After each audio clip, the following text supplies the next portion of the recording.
sa Manampon kay Kamanta, Part 1 na pa ko. Ako si Marvin at ang buhay ko ay tila isang pelikula na puno ng hindi inaasahang mga eksena. Ang una kong pag-ibig ay isang lihim na tinago ko sa mahabang panahon. Ngayon, ito'y nagbabalik upang guluhin ang aking kasalukuyan. Nagsimula ang lahat noong nag-aral pa lamang ako sa kolehiyo. Doon ko nakilala si Cyrus, ang kapatid ng magiging asawa ko, si Angela. Sa unang tingin pa lang, may kung anong kuryenteng dumaloy sa akin. Hindi ko alam kung bakit. Ngunit si Cyrus ang unang lalaki na nagpatibok ng puso ko sa paraang hindi ko pa naramdaman noon. Sa simula, pinilit kong itago ang nararamdaman ko. Lalaki siya at kapatid pa ng babaeng mahal ko. Pero habang lumilipas ang mga araw, mas lalong lumalalim ang koneksyon namin. Hindi ko maiwasang mapalapit sa kanya. May mga sandali na kami lang dalawa nagkukwentuhan sa ilalim ng mga bituin, tila ba kami nasa sarili naming mundo. Minsan, sa isang malalim na usapan, hindi ko napigilan ang sarili kong umamin. Alam mo, Cyrus, kung may isang bagay akong hindi kayang itago, ito'y ang nararamdaman ko sa'yo. Nabigla siya, ngunit sa mga mata niya, hindi ko nakita ang pag-iwas. Sa halip, tila may pag-unawa at pagtanggap. Ngunit dumating ang araw na kinailangan kong magdesisyon. Si Angela, ang babae, na nangarap akong makasama habang buhay. Mahal na mahal ko siya, ngunit may bahagi ng puso ko na hindi maitatanging may puwang para kay Cyrus. Sa huli, pinili kong tapusin ang anumang meron sa amin ni Cyrus. Isa itong desisyon na pinanindigan ko sa pag-aakalang iyon ang tama. Lumipas ang mga taon, nagpakasal kami ni Angela at biniyayaan ng 2 anak. Ang buhay na pinili ko ay puno ng pagmamahalan at kasiyahan, ngunit hindi ko maiwasang magbalik tanaw sa nakaraan, lalo na kapag nakikita ko si Cyrus sa mga pagtitipon ng pamilya. Isang gabi, habang kami ay nasa isang reunion, napansin kong tila may bumabagabag kay Cyrus. Lumapit siya sa akin at sa kanyang mga mata, nakita ko ang parehong damdamin na mayroon kami noon. Marvin, bulong niya habang naglalakad kami papunta sa mas tahimik na bahagi ng bahay. Hindi mo alam kung gaano ko pinilit kalimutan ang lahat, ngunit hindi ko magawa. Natigilan ako. Ang mga salita niyang iyon ay tila mga punyal na tumarak sa puso ko. Tila isang pelikula, bumalik lahat ng alaala, ang mga gabi sa ilalim ng bituin, ang mga lihim na pag-uusap. Hindi ko alam kung ano ang magiging reaksyon ko. Ngunit isang bagay ang malinaw, hindi ko pwedeng sirain ang buhay na itinayo ko kasama si Angela. Habang nag-uusap kami ni Cyrus, biglang bumukas ang pinto. Lumabas ang anak kong si Mia, may hawak na teddy bear at tumitig sa amin.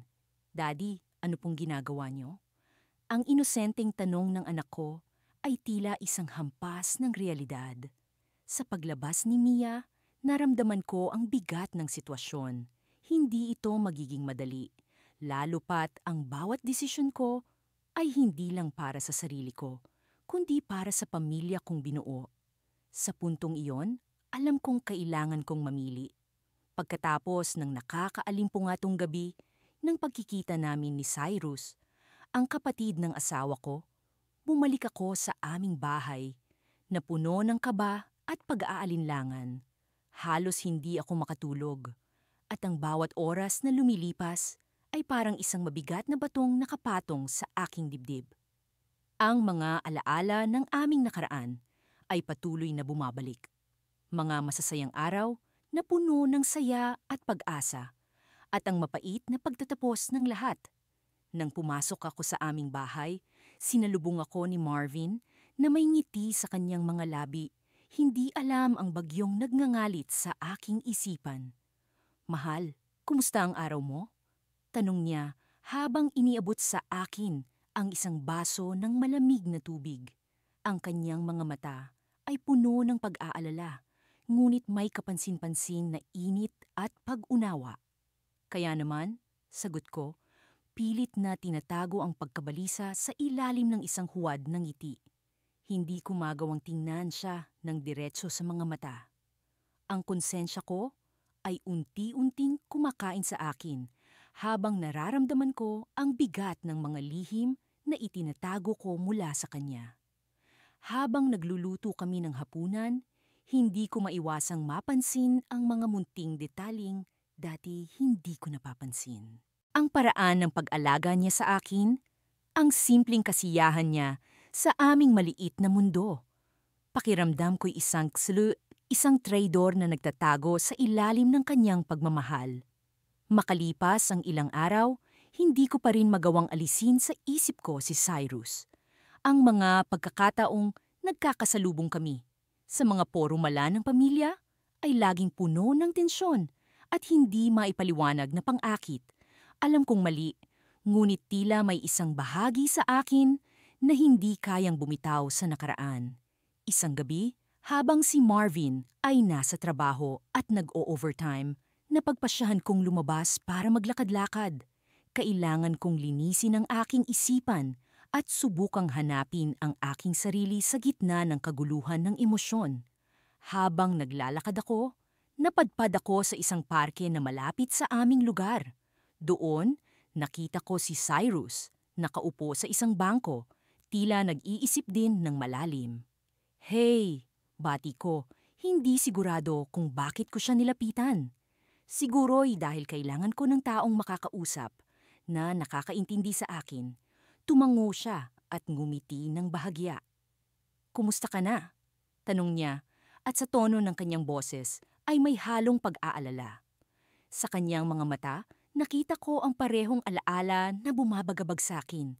"Hindi ko alam," sagot ko, sabay upo sa tabi niya. "Ang hirap, Cyrus. Ang hirap na itago ang lahat ng ito kay Marvin. Mahal ko siya, pero hindi ko rin maikakailana. May bahagi pa rin sa akin na hindi kayang kalimutan ka." Natahimik siya sandali, tila nag-iisip ng tamang sasabihin. Marahil ay panahon na para pag-usapan natin ang tungkol dito. Hindi natin pwedeng itago ang lahat ng ito magpakailanman. Napabuntong hininga ako. Alam kong tama siya, ngunit hindi ko alam kung paano ito sisimulan. Paano kung malaman ni Marvin ang lahat ng ito? Ayokong masaktan siya. Hindi ko rin alam, pero kailangan nating subukan. Dahil kung hindi, patuloy lang tayong masasaktan, sagot niya. Ang kanyang boses ay puno ng determinasyon at pag-unawa. Habang nag-uusap kami, hindi ko maiwasang maramdaman ang bigat ng mundo sa aking mga balikat. Ang bawat salita ni Cyrus ay tila isang paalala ng mga bagay na hindi ko magawang bitawan, mga pangarap na hindi natupad, at mga desisyong nagdala sa akin sa kasalukuyang sitwasyon. Pagkalipas ng ilang oras ng pag-uusap, nagpasya kaming umuwi. Naglakad kaming magkasabay, tahimik ngunit puno ng unawaan. Nang makarating mong kami sa bahay, tumigil siya at tumingin sa akin. "Marvin deserves the truth, and so do we. Let's find a way to tell him." Tumango ako, bagamat may kaba sa aking puso. Alam kong tama ang gagawin namin, ngunit hindi ko pa rin maiwasang matakot sa magiging resulta nito. Nang pumasok ako sa bahay, sinalubong ako ni Marvin na may mga matang puno ng pag-aalala. "Mahal, kanina pa kita hinihintay. May kailangan akong sabihin sa'yo," sabi niya, at sa kanyang boses ay may halong kaba. Napakunot ang noo ko, tila nararamdaman ang bigat ng sasabihin niya. "Ano yon?" tanong ko, pilit na itinatago ang aking sariling pag-aalala. Huminga siya ng malalim bago nagsalita. "I found something. Something I wasn't supposed to see." Para akong binuhusan ng malamig na tubig. "Ano ang nakita mo?" Tumingin siya sa akin at sa kanyang mga mata ay may halong sakit at pagtataka. "I saw you with Cyrus. At alam kong may nangyayari sa inyo na hindi mo sinasabi sa akin." Napatigil ako, hindi alam kung paano sasagutin ang kanyang mga salita. Ang mundo ko ay tila gumuho. At sa sandaling iyon, Napagtanto ko na ang lahat ng nakatago sa dilim ay unti-unti nang nalalantad. Hindi ko maipaliwanag ang kaba na bumalot sa akin habang papalapit kami ni Marvin sa bahay ng kanyang pamilya. Tuwing nag-iimbitang magdaos ng salo-salo ang pamilya niya, tila nagiging ritual na namin ang pagsipot upang ipakita ang suporta at pagmamahal. Ngunit sa pagkakataong ito, hindi ko maiwasang makaramdam ng tensyon. Alam kong nandoon si Cyrus, ang unang lalaking minahal ko, ang kapatid ng asawa ko. Pagkapasok namin sa bahay, agad kaming sinalubong ng mainit na yakap ng kanyang ina. Ang saya ng kanilang pagtanggap, ngunit ang puso ko'y tila ikinukulong ng mga alaala ng nakaraan. Si Cyrus ay nandoon, nakangiti, tila walang anumang alalahanin. Ang mga matang minsang nagbigay sa akin ng ligaya ay ngayon tila nagiging bintana ng mga lihim na hindi dapat muling buksan. Habang umuusad ang gabi, pilit kong iniiwasan ang pakikipag-usap kay Cyrus. Subalit hindi ko maikakaila na sa kabila ng aking mga pagtatangka, ang mga tingin niya ay parang mga palaso na tumatama sa aking puso. Minsan, nahuhuli ko siyang nakatitig sa akin, at ang mga titig na iyon ay puno ng mga salitang hindi na kailangang bigkasin. Marvin, pumunta ka nga rito at tulungan mo akong ayusin ang mga plato. Tawag ng kanyang ina mula sa kusina. Agad na tumalima si Marvin, iniwan akong mag-isa sa sala kasama si Cyrus. Bumalik ang katahimikan sa pagitan namin, ngunit ang bigat nito ay tila isang alon na handang lumamon sa akin. "Kamusta ka na?" tanong ni Cyrus, basag sa katahimikan. Ang simpleng tanong na iyon ay nagpakaba sa akin. Hindi ko alam kung paano sasagutin. Pero sa huli, nagdesisyon akong maging matapat, kahit sa maliit na bagay na ito. "Ayos lang," sagot ko. Ang boses ko'y bahagyang nanginginig. "Ikaw?" "Pareho lang," sagot niya. Ngunit sa likod ng kanyang mga salita, naramdaman ko ang hindi maipaliwanag na lungkot. Matagal na rin mula noong huli tayong nagkausap. Napatingin ako sa kanya. Ang kanyang mga mata ay puno ng panghihinayang at pag-asam. Parang gusto niyang bumalik sa nakaraan, sa mga panahong kami pa sana, sa mga panahon na ang lahat ay tila posible pa. Ngunit pareho naming alam na hindi na maaring mangyari iyon. Si Marvin ang pinili ko, at iyon ang tama. Iyon ang nararapat. Subalit, sa kabila ng aking desisyon, hindi ko maikakailang may bahagi ng puso ko na naguguluhan. Parang may bahagi sa akin na tinatawag pa rin ang pangalan ni Cyrus sa kabila ng lahat. At iyon ang hindi ko magawang ipaliwanag kahit sa sarili ko. Alam kong mali, pero hindi ko mapigilang isipin kung ano sana kung hindi niya natapos ang sinasabi niya. "Cyrus, hindi na natin mababago ang nakaraan," putol ko sa kanya. "Ang mahalaga ngayon ay ang kasalukuyan. At ang kasalukuyan ko ay si Marvin." Tumango siya, ngunit alam kong hindi siya lubusang kumbinsido. Bago pa man siya muling makapagsalita, bumalik na si Marvin mula sa kusina, dala ang mga pagkain at siopaw. Agad kong kinuha ang isa at ngumiti sa kanya. Pilit na tinatakpan ang tensyon sa pagitan namin ni Cyrus. "So anong pinag-uusapan niyo?" tanong ni Marvin. Walang kaalam-alam sa mga alon ng damdamin sa ilalim ng aming mga salita. Wala naman. Nagkakumustahan lang." Sagot ko, pilit na nagiging kaswal. Ngumiti si Cyrus. "Oo, nagkukwentuhan lang kami tungkol sa mga nakaraang handaan." Napansin kong nakatingin siya sa akin ng matagal. At sa mga tingin na iyon, mayroong mga pangako at mga alaala na hindi na namin pwedeng balikan. Pero alam kong hindi iyon ang panahon at lugar para sa mga ganitong damdamin. Kailangan kong itago ang mga ito para sa kapakanan ng aking pamilya. Habang patuloy ang salusalo, unti-unting lumipas ang gabi. Ngunit bago kami umuwi, natanaw ko sa isang sulok si Cyrus na tila may isinusulat sa kanyang telepono. Nang magtama ang aming mga mata, may ibinigay siyang isang maliit na papel sa akin, tila lihim na mensahe. Hindi ko alam kung bakit ko iyong kinuha, ngunit may parte sa akin na nagsasabing kailangan kong malaman ang nilalaman. Sa aming pag-uwi, tahimik lang si Marvin na nagmamaneho habang ako'y nakatingin sa bintana, hawak ang papel na ibinigay ni Cyrus. Ang puso ko'y bumibilis habang iniisip ang maaaring laman nito. Sa huli, hindi ko na napigilan ang sarili ko. Binuksan ko iyon at binasa ang nakasulat. Marvin deserves to know the truth. Parang binuhusan ako ng malamig na tubig. Ang mga salita ay tila mga patalim na tumatagos sa aking puso. Ano ang ibig niyang sabihin? Anong katotohanan ang kailangan malaman ni Marvin? Ang mga tanong na ito'y bumubulong sa akin habang papalapit kami sa bahay at alam kong hindi na magiging payapa ang mga susunod na araw. Matapos ang aming pag-uusap ni Cyrus sa lumang kubo, hindi ko maiwasang mapaisip sa lahat ng mga nangyari. Parang isang pelikula ang mga eksena sa aking isipan, paulit-ulit na bumabalik ang mga alaala ng nakaraan.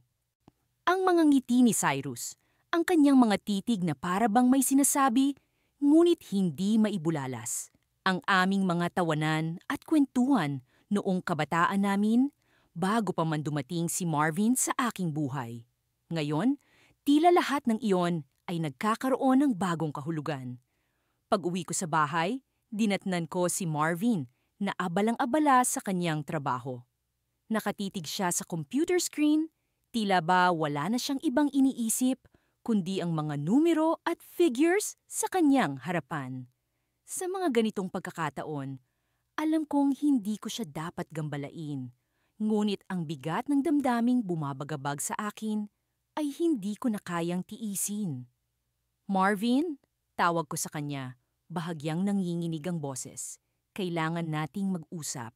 Hindi siya agad kumibo. Patuloy lang siya sa kanyang ginagawa. Parang walang narinig. Ngunit nang tingnan niya ako, may kung anong pagbabago sa kanyang mga mata. Parang may alinlangan, ngunit may bakas din ng pag-unawa. Anong problema, mahal? Tanong niya, ibinaba ang salamin sa mesa at itinuon ang pansin sa akin. Sa pagkakataong iyon, hindi ko alam kung paano ko sisimulan ng lahat. Paano ko ipapaliwanag sa kanya ang tungkol sa amin ni Cyrus? Paano ko sasabihin na ang kanyang kapatid ay minsang naging bahagi ng aking buhay na hindi ko inaasahang babalik pa? May mga bagay na kailangan tayong pag-usapan tungkol kay Cyrus. Simula ko, nag-iba ang kanyang ekspresyon. Mula sa pagiging kalmado, bigla itong naging seryoso. Bakit? May nangyari ba sa kanya? Umiling ako. Wala naman, pero may kailangan akong ipagtapat sa iyo. Habang sinasabi ko ang bawat salita, ramdam ko ang pagluwag ng aking dibdib. Inilabas ko ang lahat ng aking nararamdaman. Ang aming nakaraan ni Cyrus. Ang lahat ng mga bagay na hindi ko nasabi noon. Inamin ko ang sakit na naramdaman ko nang mawala siya. At kung paano bumalik ang lahat ng iyon nang muli kaming magtagpo. Tahimik lang si Marvin habang nagsasalita ako. Nakikinig siya, hindi nagagalit, ngunit hindi rin masaya. Wala akong mabasang emosyon sa kanyang mukha. Natapos ang aking kwento na parang walang hanggan, ngunit sa wakas ay nagawa ko ring sabihin ang lahat. Hindi ko alam kung paano ko ito tatanggapin, Marvin, pero sana maintindihan mo na hindi ko ito ginusto. Hindi ko ginusto na muling makaramdam ng ganito. Para kay Cyrus. Pagtatapos ko, muli nagkaroon ng katahimikan. Parang kay tagal bago siya nagsalita muli. Alam mo bang matagal ko nang alam ang kanyang tugon na ikinagulat ko? Ano? Halos pabulong nung kong tanong, hindi makapaniwala sa kanyang sinabi. Matagal ko nang napapansin kung paano kayo magtinginan ni Cyrus. At sa tuwing magkasama kayo, may kakaibang tensyon. Hindi ko na sana ito papansinin. Pero tuwing nakikita ko kayong magkasama, Hindi ko maiwasang makaramdam ng selos pag-amin niya. Marvin, hindi ko alam. Hindi ko na natapos ang aking sasabihin. Ngunit hindi ko kayang mawala ka, Marvin. Alam kong may nakaraan kayo ni Cyrus, pero mahal kita. At handa akong ipaglaban ito. Seryosong sabi niya. Napayuko ako. Naramdaman ang bigat ng kanyang mga salita. Hindi ko alam kung paano ko susuklian ang kanyang pagmamahal at pagtitiwala matapos ang lahat ng ito. Patawarin mo ako, Marvin, ang tanging nasabi ko. Ngunit, bago pa man siya makasagot, biglang bumukas ang pinto. Si Cyrus, nakatayo sa may pintuan, tila ba kanina pa kami pinakikinggan. Cyrus? Gulat na sambit ni Marvin. Pasensya na, hindi ko sinasadyang marinig ang pag-uusap ninyo, sabi ni Cyrus. Ngunit sa pagkakataong ito, hindi ko na kayang manahimik pa. Nagtaka ako sa kanyang sinabi. Ano pa kaya ang kanyang sasabihin? Ano pa ang dapat naming malaman? Marvin, hindi ko intensyong guluhin ang inyong relasyon. Pero may dapat din akong ipagtapat, sabi ni Cyrus. Bago pa man tayo nagkakilala, Marvin, may isang bagay akong hindi mo alam. Isang bagay na matagal ko nang gustong sabihin, ngunit hindi ko magawa. Nagtaka si Marvin sa sinabi ni Cyrus. Ano yon, Cyrus? Hindi ako umalis noon dahil sa ibang bansa. Umalis ako dahil may sakit ako. Isang sakit na alam kong magbabago sa lahat ng bagay at ngayon, bumalik ito. Kailangan ko ng tulong ninyo. Pag-amin ni Cyrus na ikinagulat naming dalawa. Hindi ko inasahan ang kanyang sinabi. Parang biglang nagbago ang lahat ng aming iniisip. Ang mga damdamin at alalahanin ay napalitan ng pag-aalala para kay Cyrus. Ano ang mangyayari sa kanya? Paano namin siya matutulungan? Sa gitna ng lahat ng ito, isa lang ang malinaw? Hindi pa dito nagtatapos ang aming kwento. Sa halip, ito'y simula pa lamang ng mas komplikadong yugto ng aming buhay. Ang malakas na hangin sa labas ay tila hinahampas ang bawat pader ng aming bahay, ngunit mas malakas ang unos na umiikot sa aking isipan. Nakaupo ako sa gilid ng kama, hawak ang sulat mula kay Cyrus na natagpuan ko sa lumang kahon ng mga alaala. Ang mga salitang binitiwan niya noon ay tila mga sugat na muling bumukas. Hindi ko alam kung paano ko haharapin ang katotohanan na ang unang lalaking minahal ko ay ang kapatid ng asawa ko. Naalala ko pa ang mga araw na puno ng saya at pag-asa. Si Cyrus ang unang nagpatibok ng puso ko sa paraang hindi ko inasahan. Ngunit sa isang iglap, parang nawasak ang lahat ng piliin niyang lumayo at iwan ako sa gitna ng kalituhan. Marvin? Boses iyon ni Ana, ang asawa ko, mula sa likod ng pinto. May halong kaba at pag-aalala sa kanyang tinig. Alam kong hindi ko siya pwedeng ilihim sa nangyayari. Karapatan niyang malaman ang lahat ng ito. Ang sakit na dala ng nakaraan at ang komplikadong sitwasyon na kinasasadlakan namin ngayon. Pasok ka, sagot ko. Pilit na pinipigil ang mangiyak-ngiyak na damdamin. Dahan-dahang bumukas ang pinto at pumasok siya. May daladalang tasa ng kape. Naupo siya sa tabi ko. Inilapag ang tasa sa mesa at saka hinawakan ang aking kamay. May problema ba? Tanong niya, puno ng pag-aalala ang kanyang mga mata. Hindi ko alam kung paano ko sisimulan. Wala sa plano ko na sirain ang tahimik naming buhay, ngunit alam kong hindi na pwedeng ipagpaliban pa ang pag-uusap na ito. Ana, may kailangan kang malaman. Simula ko, pilit na hinuhugot ang lakas mula sa kaibuturan ng aking katauhan. Tungkol ito sa akin, kay Cyrus. At sa nakaraan, hindi ko na napigilan ang pagbagsak ng mga luha ko. Ramdam ko ang panginginig ng kanyang kamay sa pagkakahawak ko. Bakit si Cyrus? Ano ba ang kinalaman niya dito? Tanong niya, puno ng pagtataka. Ilang taon na ang nakalipas bago tayo nagkakilala. Si Cyrus ang una kong minahal. Pahayag ko, bawat salita ay tila punyal na bumabaon sa aking puso. Noong panahong iyon, hindi ko alam kung paano ipapaliwanag sa sarili ko ang nararamdaman ko. Pero siya ang dahilan kung bakit ko natutunang magmahal. Hindi siya kumibo.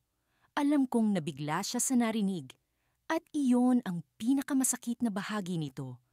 Ang makitang nasasaktan siya dahil sa isang bagay na wala na akong kayang baguhin. Nagkita kami ni Cyrus kahapon, dagdag ko. Nalaman ko na siya ang dahilan kung bakit hindi ko magawang magpatawad sa sarili ko. Hindi ko pa rin pala siya nalilimutan. Tumayo si Ana, hindi makapaniwala sa narinig. Marvin, bakit ngayon mo lang sinabi sa akin ito? Bakit mo itinago ang bagay na ito? Natakot ako, sagot ko. Natakot akong mawala ka. Natakot akong masaktan ka ng husto. Pero mas natakot ako na baka hindi ko kayanin kung mawawala ka. Hindi ko napigilan ang pag-agos ng mga luha ko. Lahat ng takot, pangamba, at pagsisisi ay tila bumuhos sa sandaling iyon. Hindi ko alam kung paano ko siya hihilinging manatili. Ang tanging alam ko lang ay hindi ko siya kayang mawala. Marvin, kailangan kong lumabas, sabi ni Ana. Ang boses niya'y puno ng sakit at kalituhan. Kailangan kong mag-isip. Dahan-dahan siyang naglakad palabas ng silid. Hindi ko siya mapigilang umalis. At sa kanyang paglabas, tila may bahagi sa akin na unti-unting nawawasak. Naiwan akong mag-isa sa silid, kasama ang mga alaala at mga tanong na walang kasagutan. Hanggang kailan ko maitatago ang damdaming ito? At ano ang mangyayari kung malaman ng lahat ang tungkol sa amin ni Cyrus? Sa gitna ng katahimikan, bigla kong napansin ang isang piraso ng papel na nahulog mula sa bulsa ng jacket ni Ana. Pinulot ko ito at binuksan, at doon ko nakita ang isang mensahe na nagpahinto sa aking mundo. Alam ko ang lahat, hindi mo na kailangang magpaliwanag pa. Sa ilalim ng mensahe ay may nakapirma, si Cyrus. Ang pagkatuklas na ito ay tila isang bagyong muling nagwasak sa aking puso. Paano nalaman ni Cyrus na magkakasama kami ni Ana? At anong ibig sabihin ng mensaheng ito? Hindi ko alam kung paano ko haharapin ang mga susunod na mangyayari. Ngunit isang bagay, ang tiyak, hindi pa natatapos ang kwento namin ni Cyrus. Ang mga araw ay tila naging mga linggong walang hanggan, habang patuloy kong isinasantabi ang mga nakaraan upang harapin ang kasalukuyan. Ang tahimik na kawalang kibo ng aming tahanan ay pinalitan ng mga bulong ng mga alaala at lihim na matagal ko nang sinikap kalimutan. Alam kong hindi na maiiwasan ang pagkikita namin ni Cyrus. Patuloy ang paminsan-minsang pagdalo niya sa mga pagtitipon ng pamilya. Subalit, sa kabila ng lahat, nanatili akong nakatayo sa tabi ni Marvin, umaasang hindi niya mararamdaman ang alon ng emosyon na nagngangalit sa ilalim ng aking balat. Isang gabi, habang nakahiga si Marvin sa kama, abala sa pagbabasa ng isang libro, hindi ko maiwasang pagmasdan siya. Ang kanyang kalmadong mukha, ang kanyang mga mata, na tila ba palaging puno ng pag-unawa, at ang kanyang mga kamay na palaging handang umalalay sa akin. Ngunit sa kabila ng lahat ng ito, sa kaloob-looban ng aking puso, may isang bahagi pa rin na hindi niya kailanman maaabot. Isang bahagi na minsang pag-aari ni Cyrus. Marvin, mahina kong tawag, sinisikap na mapanatili ang normal na tono ng aking boses. Naisip mo na bang imbitahan si Cyrus sa dinner natin sa Sabado? Alam kong malapit na ang birthday niya. Napatingin siya sa akin, bahagyang nagtataka sa aking suhestyon. Talaga? Sigurado ka ba? Alam kong hindi kayo masyadong nagkakasundo. Isang mapait na ngiti, ang pilit kong ipinalit sa kaba sa aking dibdib. Oo naman, siguro panahon na rin para makilala ko siya ng lubusan. Habang bumabalik siya sa pagbabasa, binalot ako ng mga alaala ng nakaraan. Ang mga tagpong iyon na puno ng kasabikan at pangarap. Ang mga araw na si Cyrus ang aking mundo, bago pa man nagbago ang lahat. Ngunit sa bawat pagbalik-tanaw, palaging nariyan ang alaala ng pagtataksil at pagkawasak. Dumating ang Sabado nang hindi ko namamalayan, dala ang parehong kaba at pananabik habang abala si Marvin sa kusina, naghahanda ng aming hapunan. Ako naman ay hindi mapakali. Minsan ko nang pinangarap na makita muli si Cyrus, ngunit hindi sa ganitong sitwasyon. Hindi bilang kapatid ng aking asawa, kundi bilang isang taong bahagi ng aking nakaraan na hindi ko malimutan. Nang dumating si Cyrus, tila walang nagbago sa kanya. Ang kanyang tindig, ang kanyang mga mata na puno ng misteryo, at ang kanyang ngiti na minsang nagpabilis ng tibok ng aking puso. Ngumiti siya nang makita ako, at sa kabila ng mga taon ng pagkakalayo, naroon pa rin ang koneksyon na hindi maitatanggi. Marvin, salamat sa pag-imbita. Bati ni Cyrus sabay yakap sa kanyang kapatid. At Marvin, salamat din sa iyo. Wika niya sa akin na para bang mayroong lihim na kahulugan sa likod ng kanyang mga salita. Habang kumakain kami, napuno ng mga tawanan at kwento ang paligid. Subalit sa kabila ng lahat, naroon pa rin ang tensyon sa pagitan namin ni Cyrus. Isang tensyon na tila ba naghihintay lamang ng tamang sandali upang sumabog. Nang matapos ang hapunan, nagpaalam si Marvin upang ayusin ang mga pinggan. Naiwan kaming dalawa ni Cyrus sa sala at sa wakas, wala nang hadlang sa pagitan namin. Matagal na. Bungad ni Cyrus habang nakatingin sa akin ng diretsyo. Akala ko hindi ko na makikita ang mga mata mong ganyan. Hindi ko rin inasahan ito. Sagot ko, sinisikap na panatilihin ang composure. Ngunit nandito na tayo. Ano ang plano mo, Cyrus? Plano? Ngumiti siya ng bahagya. Ngunit sa likod ng ngiting iyon ay may nakatagong lungkot. Wala akong plano, Marvin. Nandito lang ako para sa kapatid ko. At siguro para na rin sa atin. Sa mga sandaling iyon, napagtanto ko na hindi ko na maitatanggi ang katotohanan. Hindi lamang ito tungkol sa nakaraan o sa mga damdaming pilit kong itinatago. Ito ay tungkol sa pagharap sa mga desisyon na ginawa ko noon, sa mga desisyon na nagtulak sa akin sa mga bisig ni Marvin. Ngunit bago pa man ako makasagot, bumukas ang pinto ng kusina at bumalik si Marvin dala ang 2 tasa ng kape. Nagkakasundo na ba kayo? Tanong niya, habang inaabot ang 1 tasa kay Cyrus. Ngumiti si Cyrus, tinitigan ako ng malalim. Oo, nagkakasundo na kami, Marvin. Sa totoo lang, may isang bagay akong gustong ipaalam sa inyong dalawa. Tumigil ang mundo sa aking paligid. Ano ang ibig niyang sabihin? Ang kaba sa aking puso ay naging isang malakas na dagundong sa aking pandinig. At sa isang iglap, napagtanto ko na ang mga lihim na itinago ko ng matagal ay maaaring lumabas sa gabing ito. May anak ako, sabi ni Cyrus, at sa mga salitang iyon, bumagsak ang lahat ng aking inaasahan. At ikaw ang ama, Marvin. Ang huling mga salita ni Cyrus ay tila isang sibat na tumama sa gitna ng aking puso. Hindi ko alam kung paano magre-react. Ang mga tanong ay bumalot sa akin. Paano? Kailan? Bakit? Ngunit sa kabila ng lahat, isang bagay ang malinaw. Ang kasalukuyan ay hindi kailanman magiging katulad ng dati. Ang ulan ay patuloy na bumubuhos mula sa madilim na kalangitan. Tila ba nakikiramay sa bigat ng nararamdaman ko habang nakaupo ako sa loob ng kotse. Hindi ko maiwasang mag-isip ng malalim tungkol sa mga nangyari nitong mga nakaraang linggo. Mga araw na puno ng tensyon, lihim, at ang hindi inaasahang pagbabalik ni Cyrus sa buhay ko. Si Cyrus, ang unang lalaking minahal ko at kapatid ng asawa kong si Marvin. Hindi ko inaasahan na muling magtatagpo ang aming mga landas sa ganitong kalagayan. Ang pagkikita namin ay tila isang malupit na biro ng tadhana na naglalagay sa akin sa isang sitwasyong hindi ko inaasahan. Sa kabila ng lahat, pinili kong itago ang aming nakaraan, umaasang hindi na ito muling lalabas. Ngunit tila may sariling plano ang kapalaran.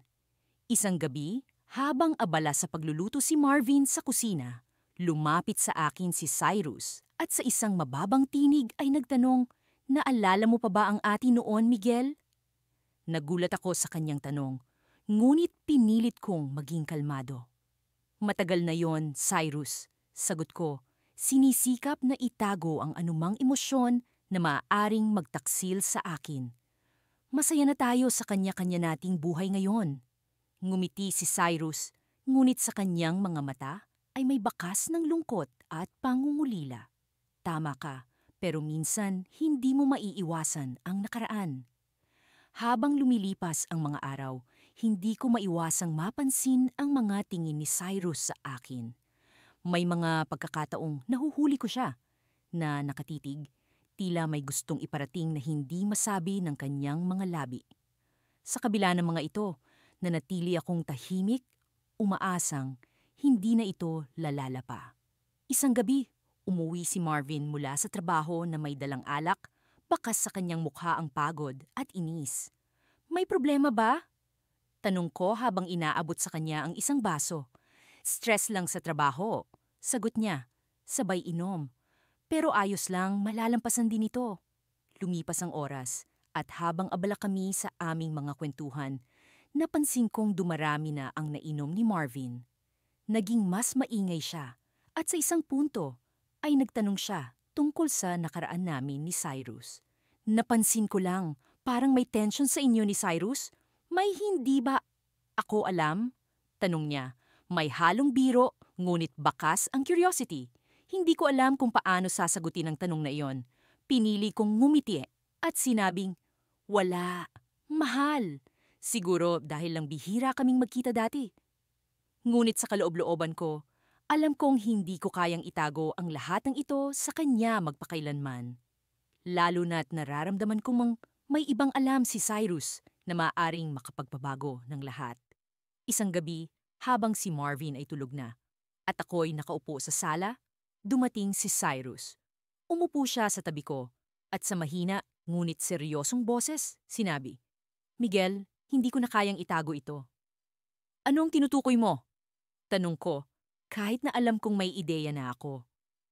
"Alam ko na hindi mo mahal si Marvin gaya ng pagmamahal mo sa akin noon." Sagot niya, direktang tumitingin sa aking mga mata. "At alam kong nararamdaman mo pa rin ito." Hindi ko alam kung paano sasagutin ang sinabi niya. Totoo bang may natitira pa akong damdamin para sa kanya? O ito ba'y simpleng kalituhan lamang na dulot ng nakaraan? Bago pa man ako makasagot, nagpatuloy siya. "Kaya ko ito sinasabi hindi para guluhin ka. Gusto ko lang maging tapat sa'yo at sa sarili ko."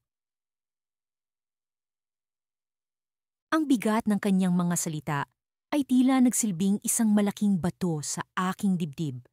Alam kong kailangan ko ng harapin ang katotohanan, ngunit paano?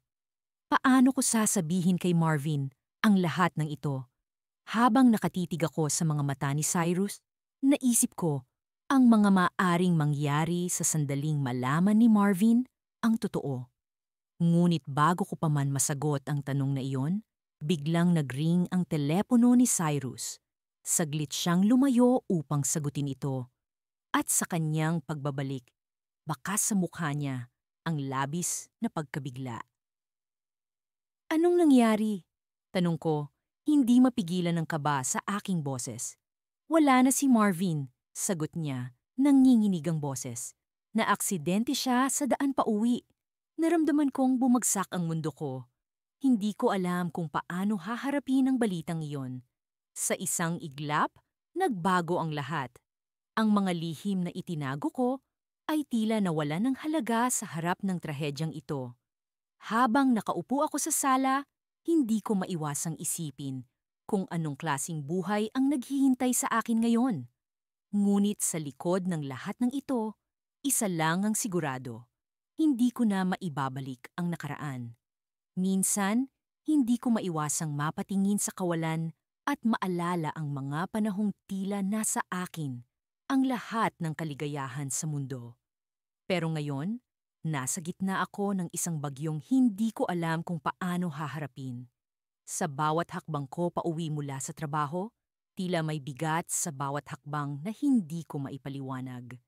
Alam kong kailangan ko ng harapin ang katotohanan. Ngunit paano kung ang katotohanan ang tuluyang gigiba sa akin? Pagdating ko sa bahay, sinalubong ako ni Marvin ng isang ngiti. Ang nangiting iyon na dati kong sinasandalan, pero ngayon ay tila isang maskara na hindi ko na mabasa. "Kamusta ang araw mo?" tanong niya habang naglalakad siya papunta sa kusina. "Okay naman," sagot ko, pilit na itinatago ang pag-aalangan sa boses ko. Sa totoo lang, hindi ko alam kung paano ko siya titingnan ngayon na alam ko ang isang lihim na matagal ko nang kinikimkim. Habang nagluluto si Marvin ng hapunan, abala naman ako sa pag-iisip kung paano ko sisimulan ang pag-uusap na ito. Tila napansin niya ang katahimikan ko, kaya't bumaling siya sa akin.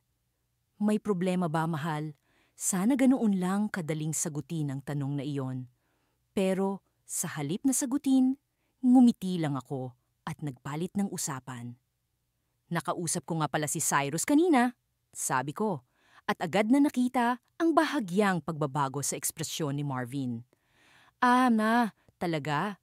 Ano na ang balita sa kanya?" Nagsimula akong magkwento tungkol sa mga pangkaraniwang bagay na napag-usapan namin ni Cyrus. Ngunit sa loob-loob ko ay bumabalik sa akin ang mga alaala ng nakaraan. Si Cyrus, ang unang lalaking minahal ko. Isang bahagi ng akin na palaging nakatago, isang lihim na hindi ko kailanman naisip na muling babalikan. Ngunit ang buhay nga naman ay puno ng mga sorpresa.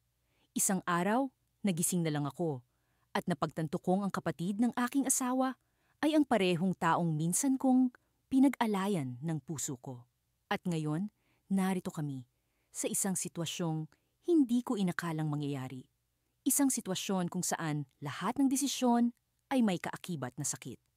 Hindi ko na napigilan ang sarili ko. "Marvin, may kailangan akong sabihin sa'yo," bungad ko, habang nag-uumpisang lumabo ang mga mata ko dahil sa luha. Huminto siya sa ginagawa at umupo sa harap ko, handang makinig. Alam kong ito'y isang bagay na hindi mo inaasahan, at kahit ako ay naguguluhan pa rin, simula ko, pilit na hinahanap ang tamang mga salita. Bago pa man kita nakilala, may isang taong naging bahagi ng buhay ko. Isang taong minahal ko ng lubos. At iyon ay si Cyrus. Hindi ko maipaliwanag ang ekspresyon sa mukha ni Marvin.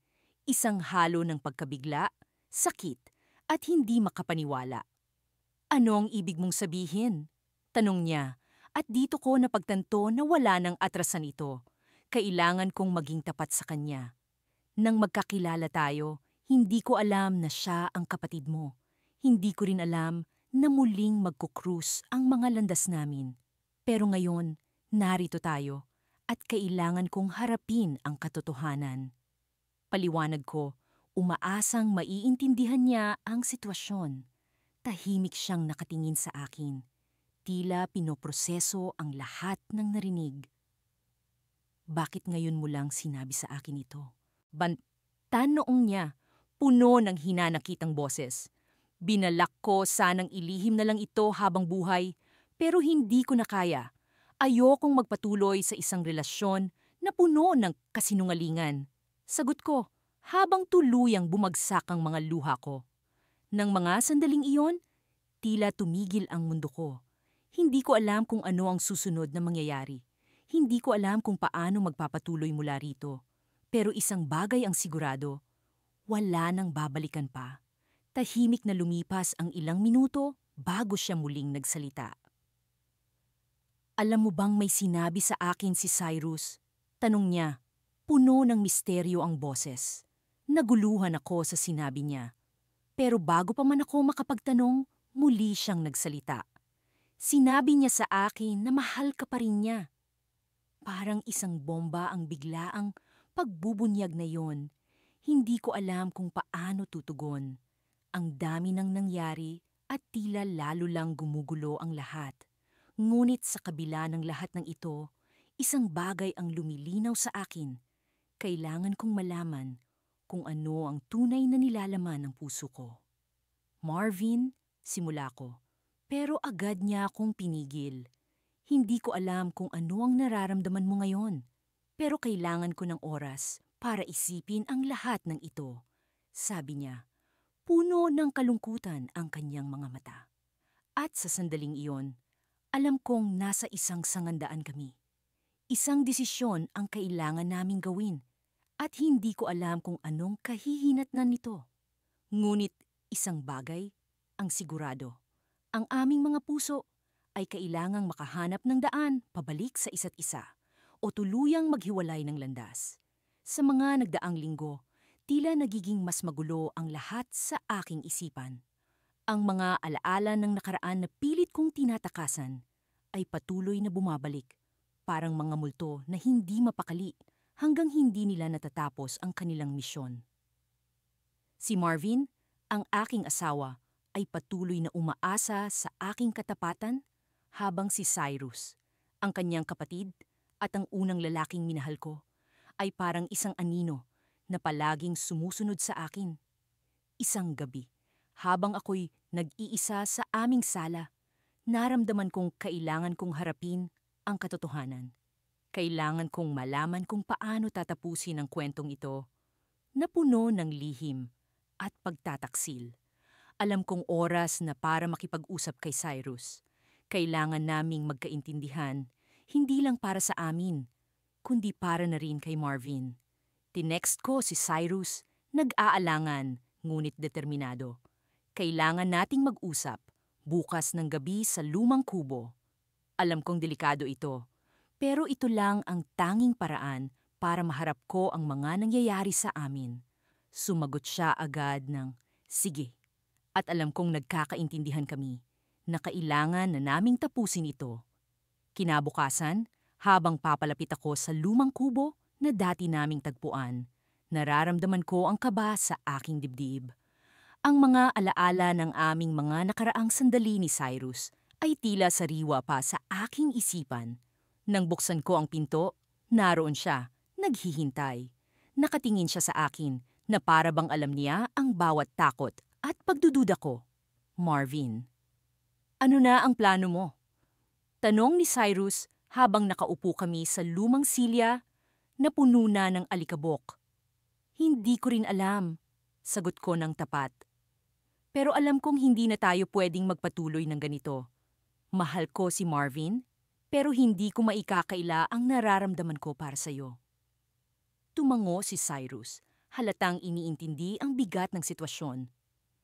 Alam mo, hindi ko rin ginusto na mapunta tayo sa ganitong sitwasyon, pero hindi ko mapigilan ang nararamdaman ko para sa'yo.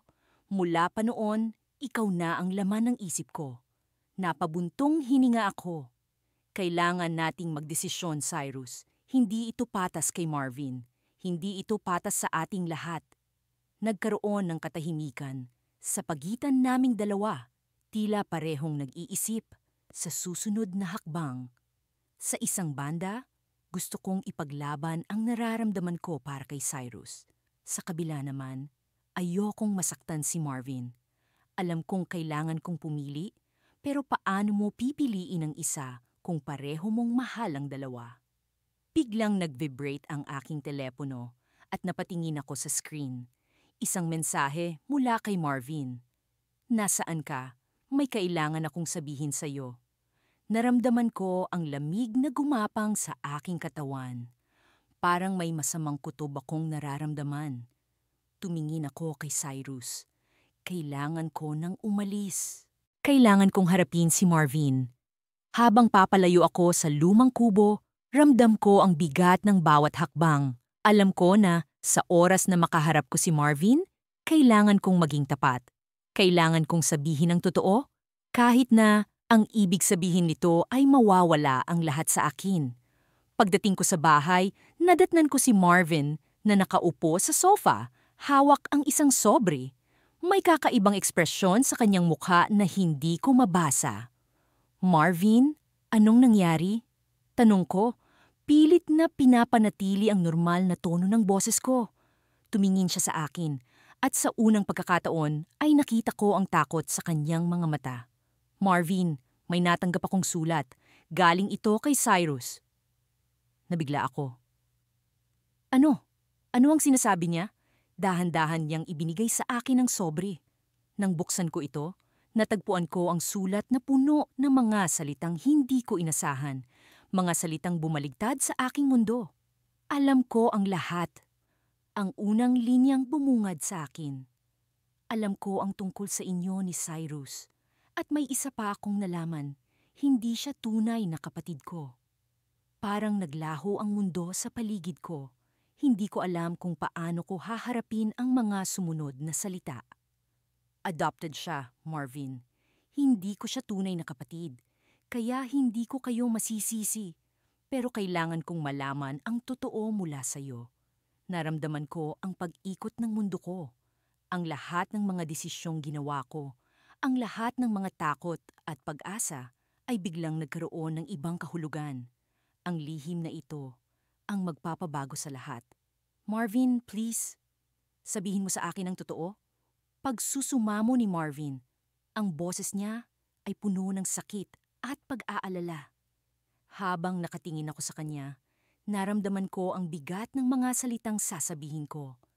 Ang katotohanan ay magiging simula ng dulo para sa amin.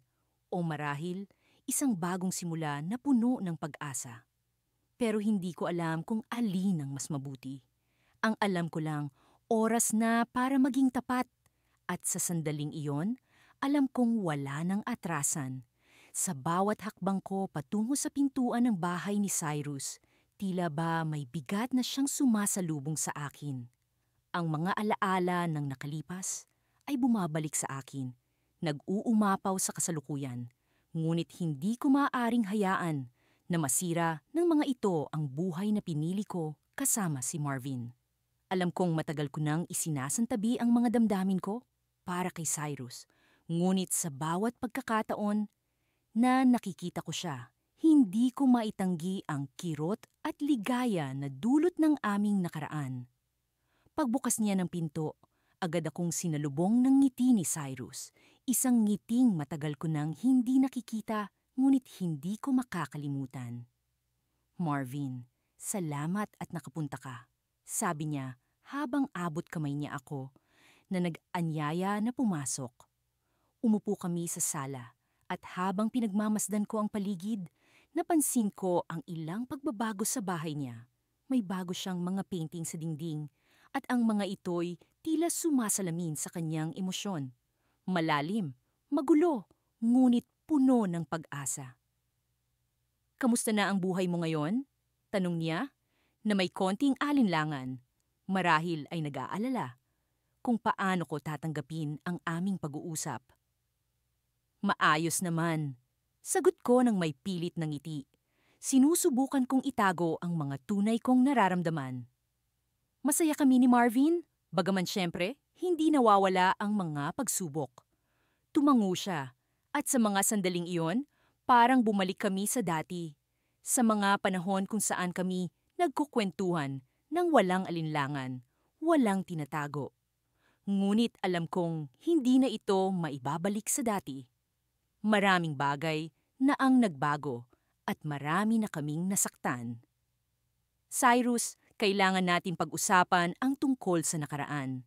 Simula ko habang pilit kong pinipilit ang sarili kong maging matatag. Hindi ko na kayang magpanggap na wala akong nararamdaman. Kailangan kong malaman paano mo nagawang itago ang lahat ng ito mula kay Marvin. Napatigil siya, tila nag-iisip ng tamang salita. Alam mo, Marvin, hindi ko naman ginusto na ganito ang mangyari. Mahal ko ang kapatid ko. Pero totoo rin na mahal kita. Hindi ko rin alam kung paano ko nagawa. Pero natakot akong mawala ka sa buhay ko. Ang kanyang mga salita'y tumagos sa akin. At sa mga sandaling iyon, naramdaman ko ang bigat ng kanyang pinagdaraanan. Alam kong mali ang aming sitwasyon, Pero hindi ko rin maitanggi ang bahagi ng puso kong umaasa na maayos ito. Cyrus, hindi na natin maibabalik ang dati. Pero gusto kong magpatawad para sa kapakanan ng lahat. Sabi ko ng may mariing determinasyon. Kailangan nating mag-move on. Ngumiti siya, ngunit sa likod ng kanyang mga matay, may bakas ng lungkot. Oo, tama ka. At sana, sa huli, maging masaya tayong lahat. Habang papalabas ako ng kanyang bahay, hindi ko maiwasang makaramdam ng kaginhawaan at kalungkutan. Alam kong tama ang desisyon ko, ngunit isang bahagi ng puso ko ang tila nawala ng isang mahalagang bahagi. Pagbalik ko sa bahay, sinalubong ako ni Marvin ng may ngiti. Hindi alam ang mga alon ng emosyon na ngayoy aking dinadala. Kamusta si Cyrus? Tanong niya habang inaabot ang kamay ko. Maayos naman. Sagot ko, pilit na itinatago ang mga sugat ng nakaraan. Nagkausap kami ng maayos. Ngumiti siya at sa mga sandaling iyon, alam kong kailangan kong itaguyod ang buhay namin. Ngunit ang hindi ko inaasahan ay ang isang liham mula kay Cyrus na natagpuan ko sa aking bulsa. Isang liham na may nakasulat. Marvin, may isang bagay pa akong hindi nasabi. Sa likod ng lahat ng ito, may isang lihim na hindi ko pa naibabahagi. Patawad, pero kailangan mong malaman. Nyanig ako ng aking nabasa. Ano pa kaya ang hindi ko nalalaman? Anong lihim ang tinatago ni Cyrus na maaaring muling magpabago sa aming mga buhay? Ang takot at kaba ay nagsimulang maghari sa akin. At sa mga sandaling iyon, alam kong hindi pa tapos ang aming kwento. Sa mga araw na lumipas, palaging may bigat sa aking dibdib tuwing nagkikita kami ni Cyrus.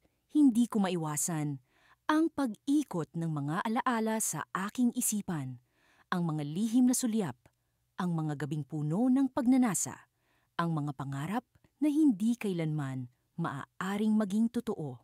Subalit, sa kabila ng lahat, pinilit kong maging matatag para kay Marvin, ang aking asawa, na tila baga walang kamalay-malay sa mga nangyayari sa kanyang paligid. Isang gabi, habang kami ni Marvin ay nakaupo sa sala, abala siya sa pagbabasa ng isang makapal na libro tungkol sa negosyo. Ako namay nag-iisip ng malalim, ang utak ay tila isang sirang plakang paulit-ulit na tinutugtog ang kanta ng nakaraan. Biglang nagring ang telepono, si Cyrus. Marvin, may kailangan ba tayo kay Cyrus? Tanong ko, pilit itinatago ang kaba sa aking boses. Wala naman, baka gusto lang makipagkwentuhan. Sagot ni Marvin, hindi man lang tumitingin mula sa kanyang binabasa. Huminga ako ng malalim bago sinagot ang tawag. Hello, Cyrus, sabi ko. Pilit pinapanatili ang normal na tono ng aking boses. Marvin, nandyan ba? Tanong ni Cyrus sa kabilang linya. Halatang may pag-aalala sa kanyang tinig. Oo, nandito siya. Bakit? Sagot ko, nagtataka sa tono niya. Nais ko sanang makausap siya. May importante akong sasabihin. Tugon ni Cyrus, kaya't agad kong inabot kay Marvin ang telepono. Bro, anong meron? Tanong ni Marvin habang sinasagot ang tawag. Tahimik akong nakinig sa kanilang pag-uusap, bagamat hindi ko marinig ang sinasabi ni Cyrus. Makalipas ang ilang minuto, ibinaba na ni Marvin ang telepono, ang mukha'y puno ng pag-alala. Anong sabi ni Cyrus? Tanong ko. Pilit pinipigil ang pagkabalisa. Kailangan niyang makipagkita sa atin bukas. May mahalaga raw siyang sasabihin. Mukhang seryoso. Sagot ni Marvin. Ang kanyang mga matay puno ng pag-aalala. Kinabukasan, nagpunta kami ni Marvin sa isang maliit na kapihan malapit sa sentro ng bayan. Doon ay naghihintay si Cyrus, ang mukha'y puno ng kaba at pag-aalala. Salamat at pumunta kayo, bungad ni Cyrus habang umuupo kami sa mesa. Ano bang nangyayari, bro? Tanong ni Marvin, hindi maitago ang pagkabahala. Huminga ng malalim si Cyrus bago nagsalita. May isang bagay akong matagal nang gustong sabihin. Alam kong ito'y makakaapekto sa ating lahat. Pero kailangan na itong lumabas. Tahimik ko kaming nakinig, habang ako na may hindi mapakali sa upuan. Ramdam ko ang mabilis na tibok ng puso ko, isang palatandaan na may hindi magandang mangyayari. Marvin, ikaw ang pinakamamahal kong kapatid. Simula ni Cyrus, ang kanyang boses ay puno ng emosyon. At Marvin, alam kong mahal mo si Marvin. Sabay lingon sa akin. Naguluhan si Marvin sa kanyang narinig. Ano bang ibig mong sabihin, Cyrus? Tanong niya, halatang hindi makapaniwala. Napatingin sa akin si Cyrus, ang kanyang mga matay puno ng kalungkutan at pagsisisi. Marvin, mahal ko si... Mahal ko siya. Sabi ni Cyrus, ang kanyang boses ay halos pabulong. Nabigla si Marvin sa narinig. Ang kanyang mga matay nagtatanong at puno ng pagdududa. Anong ibig mong sabihin? Mahal mo siya? Paano nangyari iyon? Tanong ni Marvin. Ang boses ay puno ng pag-aalala at pagkalito. Matagal ko nang tinatago ito, ngunit hindi ko na kayang magpanggap pa. Mahal ko siya bago pa man siya naging bahagi ng buhay mo. At hanggang ngayon, hindi pa rin nagbabago ang nararamdaman ko. Paliwanag ni Cyrus, ang kanyang mga matay puno ng luha. Hindi ako makapagsalita. Ang mga salitang iyon ay tila mga punyal na tumama sa aking puso. Alam kong darating ang araw na ito, subalit hindi ko inaasahan na magiging ganito kabilis. Naramdaman ko ang panginginig ng aking katawan, habang si Marvin ay tila hindi alam ang gagawin. Cyrus, hindi ko alam ang sasabihin. Sambit ni Marvin, ang kanyang boses ay puno ng pagkalito. Pero kailangan nating ayusin ito. Pamilya tayo. Walang imik si Cyrus, ngunit ang kanyang mga mata ay puno ng pag-asa. Pag-asa na sana, sa kabila ng lahat, ay maayos pa rin ang lahat. Subalit, sa likod ng kanyang mga mata, naroon ang takot. Takot na baka tuluyan na kaming masira. Habang nakaupo kami roon, nabalot ng katahimikan ang buong paligid. Walang gustong magsalita. Walang gustong magkamali. At sa mga sandaling iyon, naisip ko, ito na ba ang katapusan? O ito lang ang simula ng mas masalimuot pang kwento? Biglang nagring ang cellphone ni Marvin at sa pagtingin niya sa screen, biglang nagbago ang kanyang ekspresyon. Kailangan kong sagutin ito, sabi niya.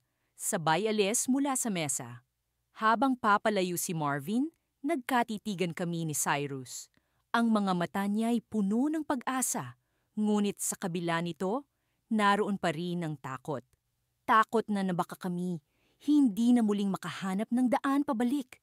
Nang bumalik si Marvin, ang kanyang mukha'y puno ng lungkot.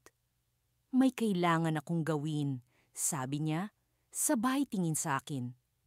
Pag-usapan natin ito pag-uwi. Habang umaalis si Marvin, naiwan kaming dalawa ni Cyrus. Parehong hindi alam ang sasabihin, parehong takot sa mga susunod na mangyayari. At sa mga sandaling iyon, alam kong wala nang makakabalik sa dati. Ngunit paano nga kaya matatapos ang lahat ng ito? Sa mga sumunod na mga araw, ang bigat ng lahat ng nangyari ay parang ulap na walang tigil na nakadagan sa akin. Hindi ko na alam kung paano pa magpatuloy. Ang relasyon ko kay Marvin ay tila isang lumang bahay na unti-unting kinakain ng anay. Ngunit sa kabila ng lahat, nandyan pa rin si Cyrus, ang taong minsang naging sentro ng aking mundo.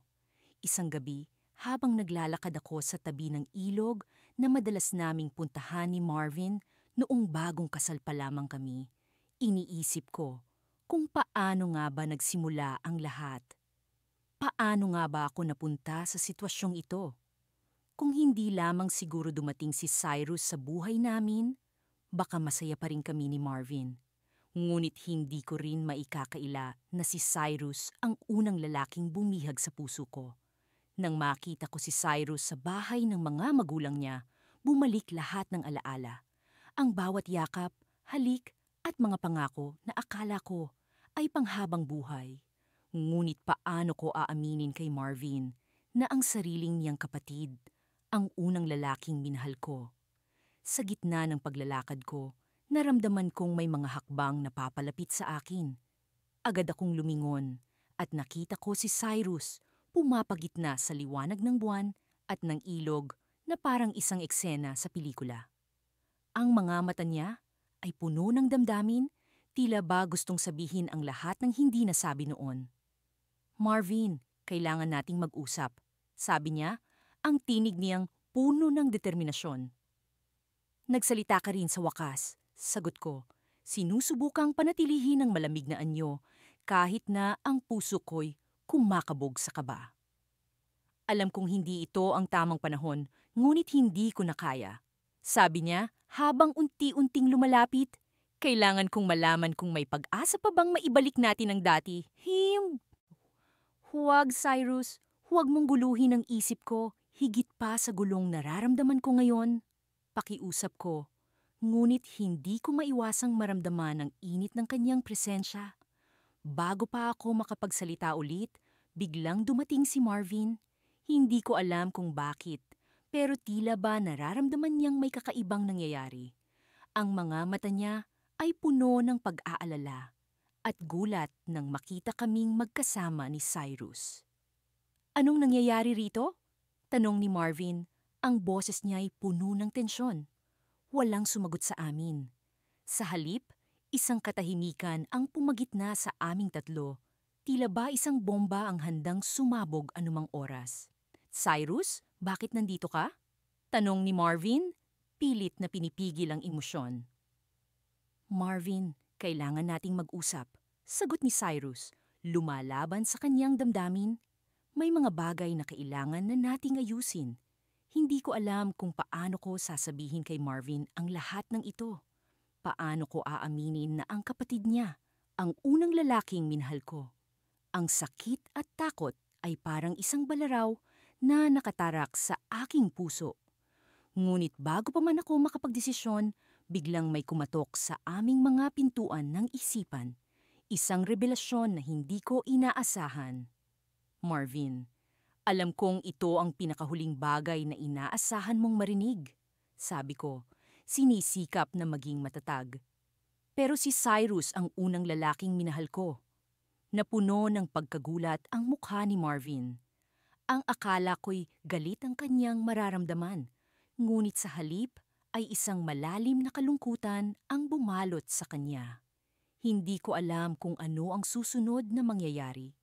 Ngunit sa gitna ng kaguluhan, napagtanto kong hindi ko na kayang itago ang katotohanan.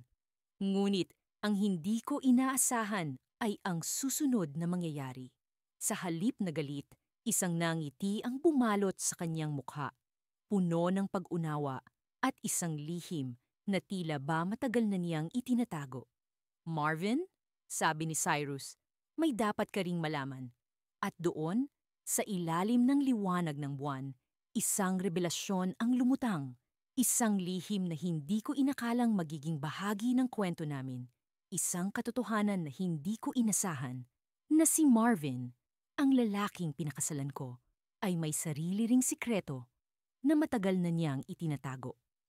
Isang sikreto na maaaring magpabago sa lahat ng alam ko tungkol sa kanya, tungkol sa amin, at tungkol sa pamilya namin.